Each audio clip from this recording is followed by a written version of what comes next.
किधर की पैसे यार इसके? हाँ ये पैसे देखो यार, ये बोलते की कसम लड़कियों से भी। अस्सलाम वालेकुम, आपका नाम क्या है भैया? Azlan Shah. Azlan Shah. तो यारा जी आज का जो हमारा ये बलतेत फोर्ट का जो ट्रिप गाइड करेंगे, मतलब अंदर की हिस्ट्री वगैरह बताएंगे, तो अजलान शाह भाई हमें बताएंगे इस बारे में सारा कुछ।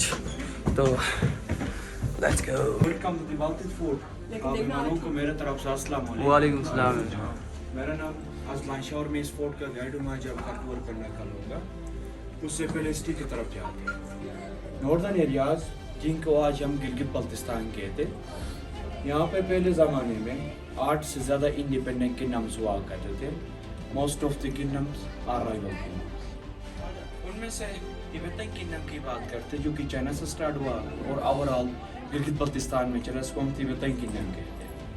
आप स्कर्दुशी के फोर्ट की तरफ जाए, खफलो फोर्ट की तरफ जाए, वहाँ पे इसी डिज़ाइन के फोर्ट्स बनाए गए, क्योंकि ये तिब्बत लोगों के ये बनाए फोर्ट्स है, ये इसलिए सेम टू सेम डिज़ाइन है। इसी तरह आप उन्ना में 2 फोर्ट्स हैं, इनमें डिज़ाइन जो है तिब्बतन डिज़ाइन के फोर्ट्स हैं। उस टाइम हम स्कर्दू साइड को, बल्तिस्तान साइड को छोटा तिब्बत कहते हैं, क्योंकि जो चाइनीज़ के किंगडम के लोग थे लद्दाख बॉर्डर से होते हुए स्कर्दू में ज़्यादा रहे थे। फिर यहाँ का अमीर ने स्कर्दू साइड से शादी की थी। फिर उनका रिवाज इस तरह था कि वो लोग उस खातून के साथ थोड़ा मुलाजिम भेजते थे, दे आर कारपेंटर्स मिसी टाइप से कुछ मुलाजिम भेजते थे। फिर उन्होंने उस खातून के जहेज में फर्स्ट आलतित फोर्ट तामीर किया, ये बालतित फोर्ट तामीर किया, में कुछ एडिशन किए थे, सब तिब्बतन डिज़ाइन के थे, तिब्बतन कंस्ट्रक्शन के थे। ये बालतित फोर्ट एक ही हुक्मरान का दौर में इतना बड़ा फोर्ट नहीं बना। इस फोर्ट के हर एक रूम का हम 800 साल पुराने नहीं कह सकते, क्योंकि 30 से ज़्यादा जनरेशन गुजरे, 30 से ज़्यादा हुक्मरान गुजरे। उन्होंने अपने टेस्ट के मुताबिक इस फोर्ट में अलग अलग रूम्स तामीर किए। इस फोर्ट में जो बड़ा चेंजेस लाए थे 1911 के बाद आए थे, 1911 के बाद आए थे, जब यहाँ का मीर जो थे मीर मोहम्मद अजीम खान 1911 को दिल्ली दरबार चले गए थे, तब उस वहाँ से इस फोर्ट के लिए कलरफुल शीशे, इस फोर्ट के जो 3rd मंजिल जो बना थे 1911 के बाद बना था। फिर इससे पहले अंग्रेजों के दौर में भी यहाँ पर कुछ एडिशन है। दिसंबर 1891 में ब्रिटिश ने जब इस फोर्ट के ऊपर हमला किया, तो यहाँ का मीर जो थे मीर सफदर खान यहाँ से चाइना की तरफ फरार हुए थे। चाइना काशकार मुझसे अपनी नेशनलिटी ली थी सूबा सिंह के आने। तब ब्रिटिश आए थे इस फोर्ट में, लॉन्ग पीरियड तक इस फोर्ट में नहीं आए थे। अंग्रेजों को इन पहाड़ों में कुछ मिलने वाला चीज नहीं था, वो बैक साइड से रशियंस को रोकने के लिए आए। 9 फुट डीप में है और 6 बाई 6 स्क्वायर फीट। नीचे से गंदम निकालने के लिए रस्सी की मदद से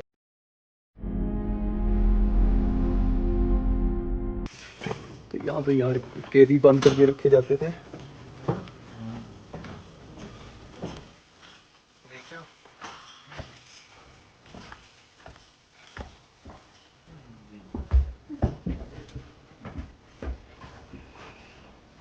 ये जगह अच्छा, वो कैद खाना नीचे है, ठीक। बाद में रेनोवेशन के टाइम वहाँ हमने लाइटिंग की है, और ये रूम उस टाइम का गार्ड रूम था। इस फोर्ट के फ्रंट साइड पे गार्ड रूम्स तामीर करते, सिक्योरिटी टावर्स बनाते डिफेंसिंग के लिए, क्योंकि इस फोर्ट की जो बैक साइड 3 साइड जो थे कटी जगह थे, बैक साइड से कोई दुश्मन हमला न कर सकता था। इन मैप्स के स्टैंडे के साथ डायरेक्टली कोई ताल्लुक नहीं, लेकिन ये थोड़ा ओल्ड मैप्स है जो कि ब्रिटिश लाइब्रेरी की तरफ से हमें डोनेशन में मिले।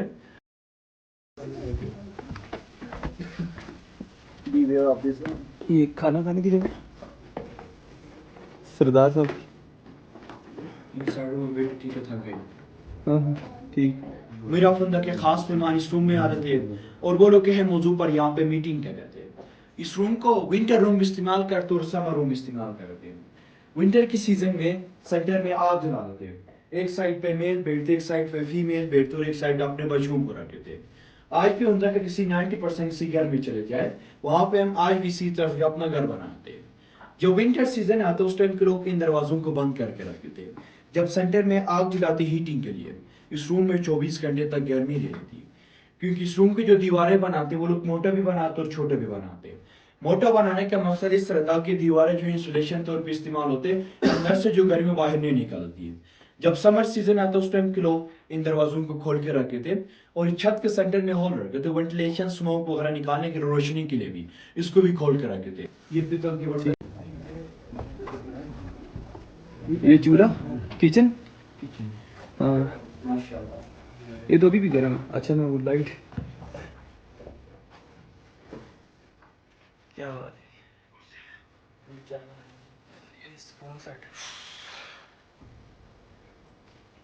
ठीक.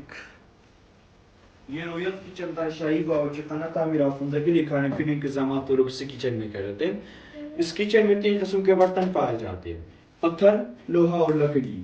पत्थर के सामान पहले ज़माने से इस्तेमाल करते हैं कुकिंग के लिए, क्योंकि स्टोन में जो हीट ऑफ एब्जॉर्प्शन ज़्यादा होता है। और ये मेटल के बर्तन 1911 के बाद दिल्ली साइड से लाए थे वो बर्तन है। इस साइड में देखिए पत्थर को तराश के बनाए, इसमें तेल निकालते हैं, अखरोट बादाम का तेल। और ऊपर खुले बर्तन इसलिए रखे क्योंकि उस टाइम एक ही फैमिली एक ही बर्तन में खाना खाते, सो लोग खुले बर्तन रखते हैं। इस किचन का जो छत है 800 साल पुराना छत है। आप देखिए इसके नीचे ब्लैक कलर के तख्ते बने, लेयर्स बने। ये धुआं स्मोक की वजह से इस किचन के छत के नीचे कार्बन डाइऑक्साइड ब्लैक हो गई। 800 साल पुराना छत है। इस किचन में सबसे इंटरेस्टिंग में फर्स्ट जो वुडन बॉक्स लकड़ी का इज अ माउस ट्रैप। इस किचन में जो चूहे होते थे वो लोग इस डब्बे में पकड़ सन की चूहेदानी थी, माउस ट्रैप आती। ये बैक साइड में छोटा सा स्टोर देखो, ये उस टाइम की फ्रिज थी क्योंकि बैक साइड मुल्तक था, वहां से ठंडा हवा फ्रिज लोग खराब होने वाली थी, वहां पे स्टोर करके रखते दूध लस्सी वगैरह।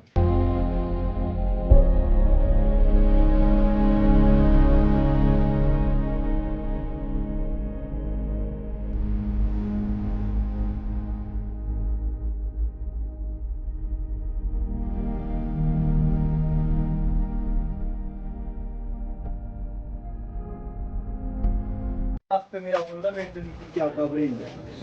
नॉर्थन एरियाज के पार्ट में 3 किस्म के जानवर पाए जाते हैं। First one ibex, centre one markhor and third one ibex. Ibex और मार्कोर जो सेम पार्टी बकन में सींग्स में फर्क है। ये नॉर्थन एरियाज के पार्ट में 5000 बुलंदी पे होते हैं। इन दोनों साल के मार्को पोलो शिबुस के में अंदर बताऊंगा हमने नेक्स्ट में लगाया। पोलो स्टिक से पोलो गेम। पोलो गेम पहले जमाने में उनसे में ज्यादा खेलते थे। बेसिकली गेम का पर्शियन ईरान से स्टार्ट होता, फिर अफगानिस्तान में गेम यहां पे भी स्टार्ट होता। ईरान में वो लोग स्टिक्स और बॉल के साथ नहीं खेलते हैं। एक बकरी को ज़बह करते हैं जिसको हम बुसकशी कहते हैं, बुसकशी गेम। अब भी सेंट्रलेशन के ममालिक जो है किर्गिस्तान में गेम खेलते हैं, अफगानिस्तान के नॉर्थ साइड में। बाद में जो अंग्रेजों ने न्यू एडिशन के मुताबिक इसमें स्टिक्स भी लाए थे और बॉल भी लाए थे। बेसिकली गेम जो था पर्शियन गेम था, ईरान से स्टार्ट हुआ था। यहाँ से कुछ पीक्स नजर आते हैं जो कि कराकोरम रेंज में आते हैं। फर्स्ट में है राकापोशी, ठीक। सेंटर में है दीरान पीक और नीचे रेंज पे देखिए स्मायर पीक। इसी तरह इस पहाड़ के पीछे है गोल्डन पीक। गोल्डन पीक इसलिए कहते हैं क्योंकि जब सनसेट होता है सन के रेजेस बर्फ के ऊपर पड़ते तो वो गोल्ड की तरह दिखता है, हम उसको गोल्डन पीक कहते हैं। कौन सा वाला? यहाँ इस पहाड़ के पीछे थोड़ा बर्फ का पहाड़ नजर आएगा। अच्छा, ये बिल्कुल। और इसी तरह हमारा बैक साइड में और इस पहाड़ के पीछे है उत्तरवन। उत्तरवन के साथ ये लेडी फिंगर जो कि यहाँ से नजर नहीं आता, जब दुई के रीगल पे चले जाएंगे वहाँ से आपको ये लेडी फिंगर भी नजर आएगा और सारे ग्लेशियर्स नजर आएगा। One now free time for photography, आप थोड़ी देर फोटोग्राफी करें क्योंकि हमने वापस इसी जगह में आना नहीं, हम आगे से एग्जिट। तो ये हमें कादरी साहब अब गाइड कर रहे हैं क्योंकि भाई चलेंगे। गाइड साहब कुछ बताना चाहेंगे? ये आप देख सकते हो डॉगी को, ये पता नहीं मार्को और या पेट से आपके पास एक जो नहीं उस टाइम में राइट पिक्चर्स नहीं होती थी ना, फोटो कैमरा से। सो ये मेरे शादी का जोड़ा पिछले जन्म का। और एक साइड पे हुक्मरानों की पिक्चर स्टार्ट होती है जिन्होंने 1000 साल तक की जगह पर हुकूमत की। 30 से ज्यादा जनरेशन गुजरे, 30 से ज्यादा हुक्मरान गुजरे। मीर गज़ाल खान का जो रूल था वो 1863 से 1886 तक रहा है। ये जो पिक्चर बना ये पेंट के जरिए से खाली पिक्चर बना है क्योंकि उस टाइम टेक्नोलॉजी नहीं थी, फोटोग्राफी के लिए खाली पिक्चर है। इनके 2 बेटे थे, मीर सफदर खान और मीर मोहम्मद अजीम खान। बिफोर 1940 में वो लोग ये फ्लैग इस्तेमाल करते जब बुंदेलखंड स्टेट था अलग रियासत। ये बोज एंड एरोस तीर और कमान डिफेंस और बहादुरी का सिंबल शो करता है। और परचांद स्टार जो कि हमारा पाकिस्तान के झंडे में मींस एज मुस्लिम शो करता है। जब 13वीं सेंचुरी में इटालियन शख्स खान बॉर्डर से होते हुए अफगानिस्तान की तरफ जा रहा था तब उसने इसका नाम मार्को पोलो शिप रखा था। इसको हम अपने बुरशिस की लैंग्वेज में, यहाँ के मुकामी लैंग्वेज में रुश कहते हैं क्योंकि शीप की तरह होते हैं। इसके सींग 3 टाइम टर्न होता है। अब ये यंग इसका हाफ टर्न हुआ और 3rd टर्न में वजन इतना बढ़ता है, इसका नेक जो गला वो टूट जाता है, इसका इतना वजन बढ़ता है इसके सींग्स की वजह से। अब ये जो स्पीशीज मिलते हैं ये इंडेंजर स्पीशीज तरफ जाए कम मिलते हैं क्योंकि लोगों ने इनकी हंटिंग ज्यादा की है। इससे गवर्नमेंट जो है एक ही साल में एक ही बंदे को लाइसेंस देती है इसकी हंटिंग के लिए। 1.5 करोड़ का लाइसेंस शू करते एक ही साल में एक ही बंदे को। 1 फायर ब्लेड होता है, उसके मिस हो गए तो 1.5 करोड़ रुपए चले गए। वो लोग इस तरह भी इनकी हंटिंग। ये रॉयल समर बेडरूम था मीरा फुल्ला का। अब देखिए नीचे की निस्बत इन्होंने इस फोर्ट के ऊपर पोर्शन यहाँ पे दरवाजों को भी बढ़ाया है और इस छत को भी बढ़ा और यहाँ पे पैनल विंडोज का भी एडिशन किया है। वेंटिलेशन हवा के रुख के लिए वो लोग ऐसा समर रूम्स बनाते हैं। ये उस ओल्ड कालीन की कॉपी है जो कि बार तख्त पे बिछाते हैं। मीरा फुल्ला की उस ओल्ड कालीन की कॉपी है। आपके बैक साइड में कुछ चाइनीज लैंग्वेज में फ्रेम लगाए गए, एक साइड चाइनीज और एक साइड फारसी है। ये चाइनीज के साथ ट्रेड एग्रीमेंट से तिजारती मुआहदे थे 1930 से 1931 के दौरान। और ऊपर से डिजाइन, ये कश्मीरी डिजाइन के स्लिंग्स है, ये कश्मीरी डिजाइन के स्लिंग्स। और अगर हम कलरफुल चीजें देखेंगे जो कि 1911 के बाद इस फोर्ट की एडिशन में लाई चीजें थे। और ये वो फर्नीचर है जब दिसंबर 1891 में अंग्रेज अपने साथ लाए थे, वो फर्नीचर है। उससे पहले हुंजा में हम अपने घरों में बेडरूम में फर्नीचर इस्तेमाल नहीं करते थे। आज भी इसी तरह आज भी हुंजा में हम अपने घरों में बेडरूम में फर्नीचर इस्तेमाल नहीं करते, फर्श के ऊपर कुशन और मैट्रेसेस बिछा के बैठते। अब इधर चले।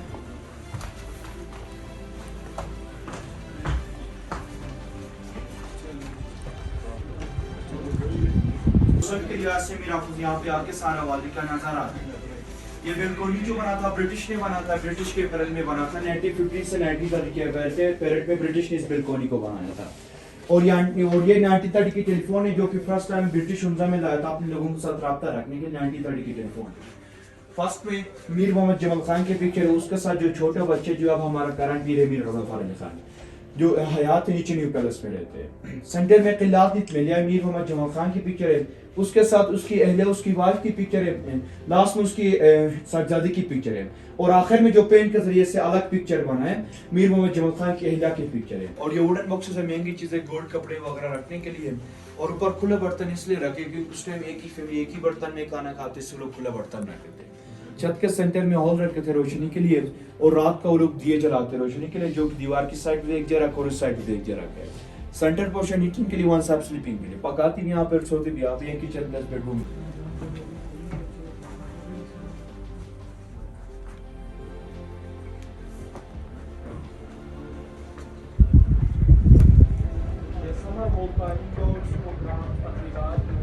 जब बारिश होती लकड़ी का तख्त भी जाते फिर आप बारिश से बचने। इस तख्त पे मेरा हुंजा बैठते, उस साइड की उसकी वाइफ बैठती है, वो तख्त। और ये 200 साल पुराने कारपेट है जिसको हम कुतन कारपेट कहते हैं। कुतन एक चनक है जगह उस टाइम मशहूर कालीन मर्दी एक चाइना से लाए थे। और ये कुछ चाइनीज करेंसी फर्स्ट टाइम पूरे दुनिया में 770 BC में एक चाइनीज से पेपर इंट्रोड्यूस किया था। और 3 साल तक यहाँ पे भी चले थे, 1920 से 1920 तक हुंजा और चाइनीज के दरमियान। और ये म्यूजिकल इंस्ट्रूमेंट्स हम अपनी शादी ब्याह में बजाते हैं, कुछ हमारे म्यूजिकल इंस्ट्रूमेंट्स हैं। और ये कलरफुल शीशे 1911 के बाद कश्मीर साइज लाए थे, ये मेरी चीज़ है। और ये रशियन गन थे, ये 200 साल पुराने गन थे, इनको कोरस गन्स कहते हैं। सामने से बारूद फटता और पीछे से आग जलाते। ये गुड्डूका मुहर्रम भी एक कांधे पे रखे गोली चला। ये वो गन्स थे जो कि 2 बंदे चलाते कि कांधे पे रखते और पीछे से फायर कर देते। पर हमारा टूर यहीं तक था। सुनना बहुत कुछ, थैंक यू। आई होप कि आपने टूर एंजॉय किया होगा। Thank you for cooperation and thank you for listening. Thank you. तो यार ये फोर्ट का exit point, this is exit point of Baltic Fort।